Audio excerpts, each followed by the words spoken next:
ఇంట్లో కూర్చుని ఇంగ్లీష్ నేర్చుకోవాలనుకుంటున్నారా? అయితే వెంటనే మా స్పోకెన్ ఇంగ్లీష్ క్లాసెస్‌కి కాల్ చేయండి.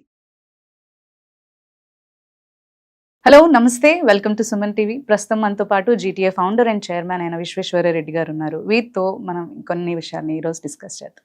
హలో అండి, నమస్తే. నమస్కారం.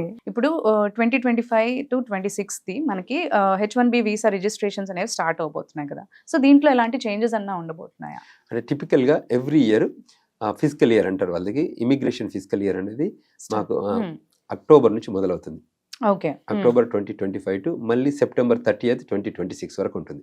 ఇక్కడ ఇట్లా financial year January to December ఉంటుందో, అంటే US లో financial year January to December ఉంటుంది. ఇండియాలో financial year March to April ఉంటుంది. April 1st to March 30th లాగా ఉంటుంది. Immigration physical year in US ఎలా ఉంటుందంటే October 1st to September 30th లాగా ఉంటుంది. సో అక్టోబర్ 1st H1B ప్రోగ్రామ్కి మార్చ్ 1st నుంచే వాళ్ళు స్టార్ట్ చేస్తారు టు రిక్రూట్మెంట్. సో మార్చ్ ఈ ఇయర్ 2025 మార్చ్ 7th రోజు స్టార్ట్ చేస్తున్నారు registrations. It is totally online registration. Eligible aspirants from regular category and masters category. వాళ్ళకి రెగ్యులర్ కేటగిరీ అంటే graduate category అని. సో వాళ్ళకి ఒక 65,000 H1BC ఇస్తారు ఎవ్రీ ఇయర్. ప్లస్ 20,000 US లో మాస్టర్స్ చేసిన వాళ్ళకి ఇస్తారు. సో మొత్తం 85,000కి లాటరీ తీస్తారు. మార్చ్ 7th టు 24th వరకు అట్లా they will ask the applications. So once that applications received then they go for lottery. Lottery వచ్చాక ఎవరైతే పిక్ అవుతారో యూజువల్లీ 300,000 400,000 అప్లికెంట్స్ ఉంటారు. 85,000కి 1:3 1:4 అలా వస్తుంది. So some time March ending last week లో వాళ్ళు లాటరీ తీస్తారు. పిక్ అయిన వాళ్ళందరికీ 85,000కి వాళ్ళకి ఎలక్ట్రానిక్ నోటిఫికేషన్లు వెళ్తాయి అండ్ మెయిల్లో కూడా వెళ్తాయి. వాళ్ళకి 90 days ఇస్తారు. అంటే ఏప్రిల్ 1st నుంచి April month, May month, June month, June 30th వరకు 90 days ఇచ్చి 90 days లోపల వాళ్ళు ఎప్పుడైనా ఫైల్ చేసుకోవచ్చు. H1B ఫైల్ చేసుకున్న H1Bకి ప్రాసెస్ చేసి అప్రూవల్ చేస్తే అప్రూవల్ అక్టోబర్ 1st నుంచి వ్యాలిడిటీ ఉంటుంది. So this is a complex project end to end. అంటే it is March to September 30th వరకు this whole thing will happen. But ఆ H1B వ్యాలిడిటీ స్టేటస్ ఎప్పుడు స్టార్ట్ అవుతుందంటే start date is October 1st. Then they will give 3 years. Usually they will give 3 years and depends on the work. మనం ఏదైతే experience letter పెడతామో, ఏదైతే work place లో ఏదైతే job requirement ఉందో దాని లైన్ లోనే వాళ్ళు H1B అప్రూవ్ చేస్తారు. సో ఇది ఎవ్రీ ఇయర్ జరగబోతుంది. ఒకప్పుడు ఇది రెగ్యులర్ అన్ని అప్లికేషన్స్ ఒకేసారి పంపించేవాళ్ళం. ఏప్రిల్ 1 నుంచి ఏప్రిల్ 5 వరకు 5 బిజినెస్ చేస్తూ అట్లా పెట్టేవాళ్ళు. ఇప్పుడు అది కాకుండా ఇప్పుడు టోటల్లీ ఎలక్ట్రానిక్ ట్రాన్సాక్షన్ చేశారు. అంటే ఈ చేంజెస్ ఎప్పటి నుంచి చేశారు? అది ఫ్యూ ఇయర్స్ అయింది. అందులో కూడా మనల్ని కొంచెం మెస్అప్ చేస్తే దానిలో కూడా మళ్ళీ చేంజెస్ చేశారు. So what we are doing is whatever we are doing mistakes based on that they are reenacting the లా.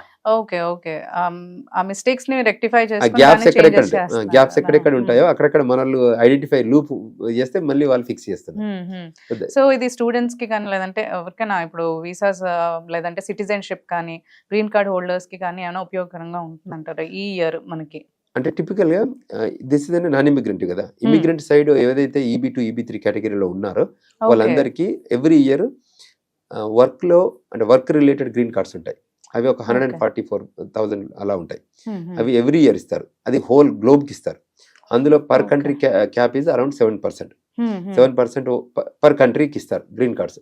అది ఎవ్రీ ఇయర్. మన వాళ్ళు ఇప్పుడు పూల్ ఆఫ్ లైన్ పెద్దగా ఉంది, చాలా మంది ఉన్నారు. ఇప్పుడు 2010-12 టైం నడుస్తుంది ఇప్పుడు. సో 13 years బ్యాక్ డేటెడ్ ఉంది అన్నట్టు. సో గ్రీన్ కార్డ్ రావాలంటే అప్పుడు 12 లో కంట్రీ వచ్చి గ్రీన్ కార్డ్ ఫైల్ చేసిన వాళ్ళకి ఇవాళ గ్రీన్ కార్డ్ ఇస్తున్నారు. సో 13 years తర్వాత వాళ్ళ గ్రీన్ కార్డ్ వస్తుందంట. As of now we speak. Tomorrow it may be expanded or extended or it will be shrinked. So అది we need to look at it. దానిపైన India may have a dialogue with America. So opportunity ఇవ్వండి, లేదంటే దానికి Trump కూడా చాలా positive ఉన్నాడు. Trump ఏమంటుండు, US master చేసిన ప్రతి ఒక్కరు గ్రీన్ కార్డ్ ఇస్తామేమో అంటుండు. We may come up with a program where we can issue a green card for US masters complete.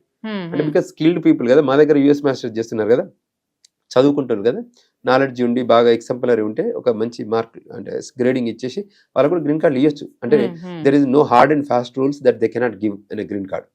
So ఆ లైన్లో అంటే టిపికల్గా ఎలా ఉంటుందంటే అమెరికాకు నీడ్స్ ఉన్నాయి అనుకోండి, ఇంటర్ప్రిటేషన్. ఇప్పుడు వార్ జోన్లో వెళ్తే వాళ్ళకి ఇంటర్ప్రిటర్స్ కావాల్సి వస్తుంది. ఎందుకంటే ఫారెన్ కంట్రీలో వేరియస్ డిఫరెంట్ లాంగ్వేజెస్ మాట్లాడుతుంటారు కదా. సో అప్పుడు ఏం చేస్తారు, వాళ్ళకి డైరెక్ట్ సిటిజన్షిప్ ఇస్తారు. అదొక ప్రోగ్రామ్ ఉంది ఇప్పుడు. సో అందులో కూడా మన ఇండియన్స్ చాలా మంది బెనిఫిట్ అయ్యారు. ఆర్మీ ప్రోగ్రామ్ రిక్రూట్మెంట్ లో they directly get US citizenship.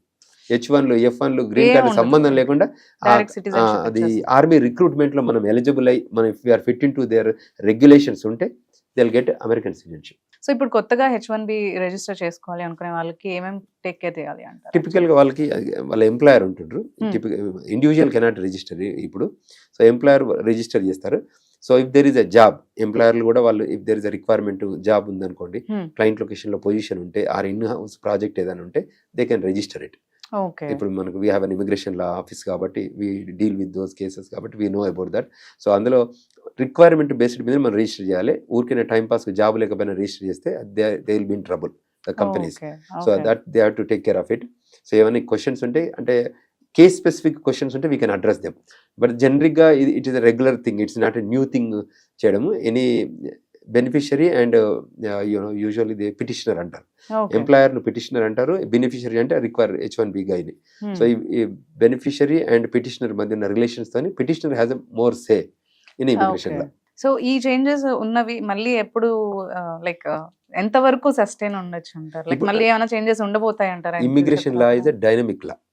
So country needs ని బట్టి నెక్స్ట్ ఇయర్ డైనమిక్ గా చేంజ్ చేయొచ్చు, ప్రోగ్రామ్ డికంప్లీషన్ చేయొచ్చు, ప్రోగ్రామ్ ఎక్స్టెండ్ చేయొచ్చు, ప్రోగ్రామ్లకి నెంబర్స్ ని యాడ్ చేయొచ్చు. కంట్రీ ఏం చేస్తుందంటే దే రీఎవాల్యుయేట్ ఎవ్రీ మంత్ వాళ్ళు కూర్చొని మాట్లాడతారు. మన కంట్రీలో ఇప్పుడు ఎంతమందికి జాబులు ఉన్నాయి, ఎంతమందికి జాబులు పోయాయి, ఎంతమంది అన్ఎంప్లాయ్మెంట్ బెనిఫిట్ ని క్లెయిమ్ చేస్తున్నారు. సో ఆ లైన్స్ లో డిస్కస్ చేస్తుంటారు. డిపార్ట్మెంట్ డిస్కస్ చేసి అందులో ఉన్న వాల్యూస్ అంటే okay we need nurses, okay let's put up a program for nurses. Then department of labour, department of state, USCIS ఈ మూడు కలిసి జాయింట్ గా ఒక ప్రోగ్రామ్ తీసుకొస్తాయి. సో దాని బేస్డ్ మీదనే వాళ్ళు నర్సెస్ లోపలికి రాణిస్తారు. డాక్టర్స్ స్కేర్సిటీ ఉంది కంట్రీలో, చాలా మంది పాండమిక్ లాంటి ఇష్యూస్ వస్తాయి కాబట్టి we need more doctors rural of USA. So అటువంటి ఏరియాస్ లో మళ్ళీ ఒక ప్రోగ్రామ్ డాక్టర్స్ మీరు రండి మీకు తొందరగా గ్రీన్ కార్డు ఇస్తా ఉంటారు. ఏదైనా ఇన్సెంటివ్ ఉంటేనే కదా వాళ్ళు కంట్రీ దాటి బయటకు వచ్చేది. సో ఎక్కడైనా ఆపర్చునిటీ ఉంటుంది కదా. తర్వాత మీకు తెలిసి అక్కడ EB5 ప్రోగ్రామ్ అని ఉంటుంది. EB5 అంటే investor based green card. So అటువంటి ఆపర్చునిటీస్ ఉంటే వాళ్ళకి అది కూడా పిలుస్తారు. అలాంటివి ఈ చేంజెస్ అక్కడ ఉన్న సిచ్యువేషన్స్ ని బట్టి చేంజెస్ అనేవి వాళ్ళు ఎంత ఫ్రీక్వెంట్ గా తీసుకోవాలనేది బేస్ అయి ఉంటుంది. Correct. Okay, thank you. Thank you sir.